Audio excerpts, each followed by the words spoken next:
राजपूत वंशों की उत्पत्ति। गुर्जर प्रतिहार वंश। मालवा का शासक नागभट्ट प्रथम गुर्जर प्रतिहार वंश का संस्थापक था। नागभट्ट द्वितीय को राष्ट्रकूट सम्राट गोविंद तृतीय ने हराया था। प्रतिहार वंश का सर्वाधिक शक्तिशाली एवं प्रतापी राजा मिहिर भोज था। मिहिर भोज ने अपनी राजधानी कन्नौज में बनाई थी। वह विष्णु भक्त था।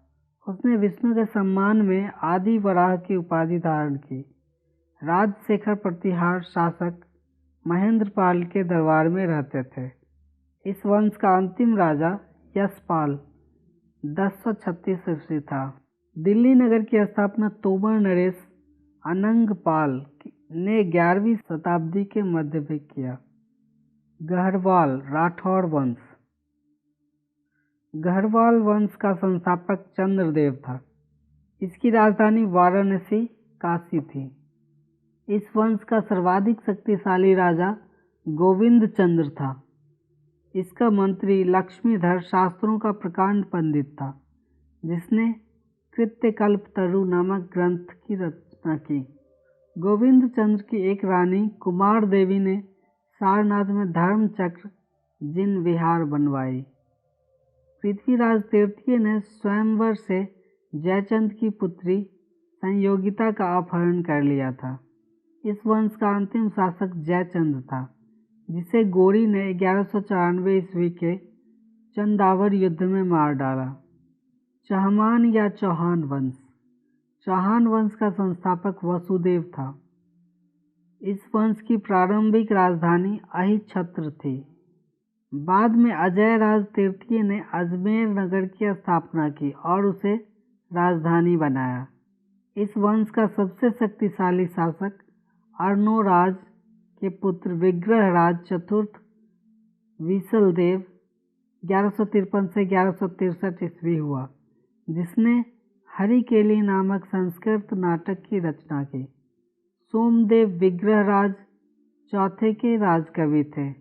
इन्होंने ललित विग्रहराज नामक नाटक लिखा। 2.5 दिन का झोपड़ा नामक मस्जिद शुरू में विग्रहराज चौथे द्वारा निर्मित एक विद्यालय था। पृथ्वीराज तृतीय इस वंश का अंतिम शासक था। चंदवरदायी पृथ्वीराज तृतीय का राजकवि था, जिसकी रचना पृथ्वीराज रासो है। रणथंभौर के जैन मंदिर का शिखर पृथ्वीराज तृतीय ने बनवाया था। तराइन का प्रथम युद्ध 1191 ईस्वी में हुआ, जिसमें पृथ्वीराज तृतीय की विजय एवं गौरी की हार हुई। तराइन के युद्ध 1192 ईस्वी में हुआ, जिसमें गौरी की विजय एवं पृथ्वीराज तृतीय की हार हुई। परमार वंश। परमार वंश का संस्थापक उपेंद्र राज था। इसकी राजधानी धारा नगरी थी। प्राचीन राजधानी उज्जैन। परमार वंश का सर्वाधिक शक्तिशाली शासक राजा भोज था। राजा भोज ने भोपाल के दक्षिण में भोजपुर नामक झील का निर्माण करवाया। नैषधीय चरित के लेखक श्रीहर्ष एवं प्रबंध चिंतामणि के लेखक मेरुतुंग थे। राजा भोज ने चिकित्सा, गणित एवं व्याकरण पर अनेक ग्रंथ लिखे। भोजकृत युक्तिकल्पतरु में वास्तुशास्त्र के साथ साथ विविध वैज्ञानिक यंत्रों व उनके उपयोग का उल्लेख है। नव सहसा कंचरित के रचयिता पद्मगुप्त, 10 रूपक के रचयिता धनंजय, धनिक हलायुध एवं अमित गति जैसे विद्वान वाक्यपति मंजू के दरबार में रहते थे। कविराज की उपाधि से विभूषित शासक था राजा भोज। भोज ने अपनी राजधानी में सरस्वती मंदिर का निर्माण करवाया था। इस मंदिर के परिसर में संस्कृत विद्यालय भी खोला गया था। राजा भोज के शासनकाल में धारा नगरी विद्या एवं विद्वानों का प्रमुख केंद्र थी।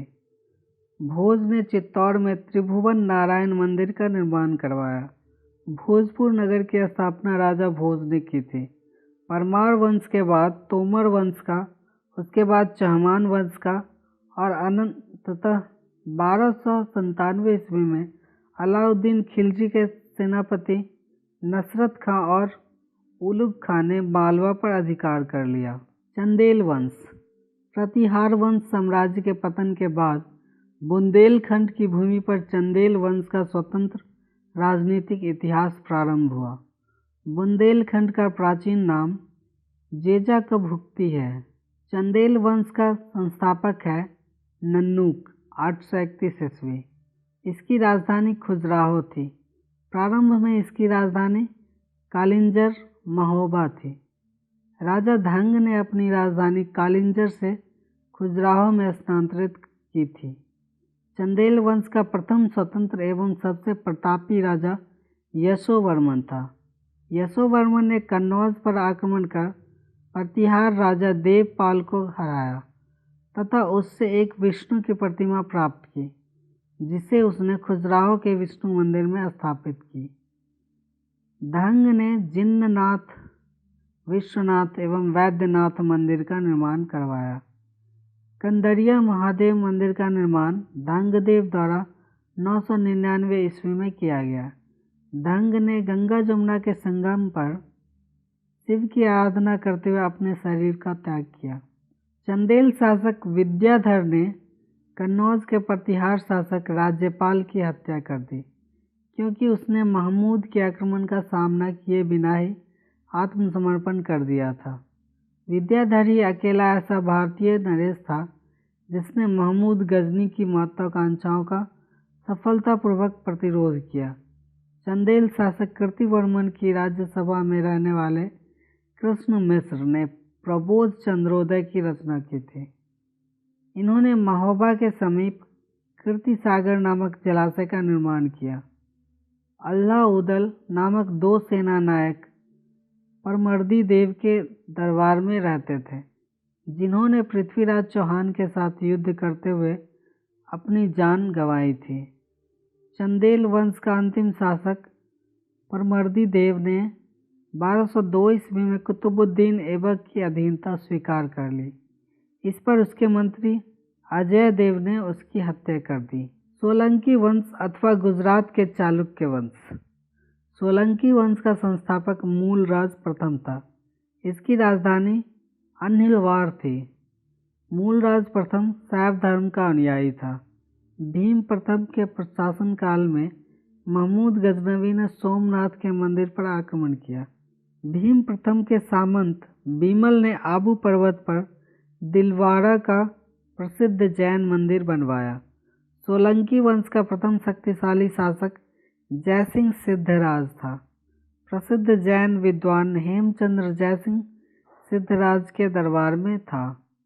माउंट आबू पर्वत राजस्थान पर एक मंडप बनाकर जयसिंह सिद्धराज ने अपने संतों पूर्वजों की गजारोही मूर्तियों की स्थापना की। मोढेरा के सूर्य मंदिर का निर्माण सोलंकी राजाओं के शासनकाल में हुआ था। सिद्धपुर में रुद्र महाकाल के मंदिर का निर्माण जयसिंह सिद्धराज ने किया था।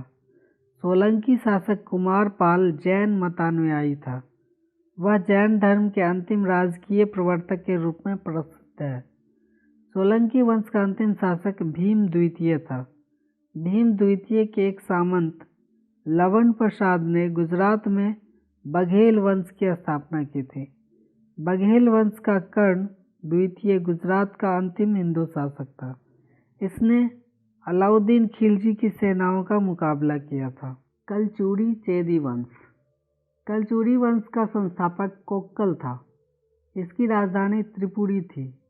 कलचुरी वंश का एक शक्तिशाली शासक गांगेय देव था, जिसने विक्रमादित्य की उपाधि धारण की। पूर्व मध्यकाल में स्वर्ण सिक्कों के विलुप्त हो जाने के पश्चात इन्होंने सर्वप्रथम इसे प्रारंभ करवाया। कलचुरी वंश चूड़ी सबसे महान शासक कर्णदेव था, जिसने कलिंग पर विजय प्राप्त की और त्रिकलिंगाधिपति की उपाधि धारण की। प्रसिद्ध कवि राजशेखर कलचुरी के दरबार में ही रहते थे। सिसोदिया वंश। सिसोदिया वंश के शासक अपने को सूर्यवंशी कहते थे। सिसोदिया वंश के शासक मेवाड़ पर शासन करते थे। मेवाड़ की राजधानी चित्तौड़ थी। अपनी विजयों के उपलक्ष्य में विजय स्तंभ का निर्माण राणा कुंभा ने चित्तौड़ में करवाया। खतौली का युद्ध 1518 ईस्वी में राणा सांगा एवं इब्राहिम लोदी के बीच हुआ था।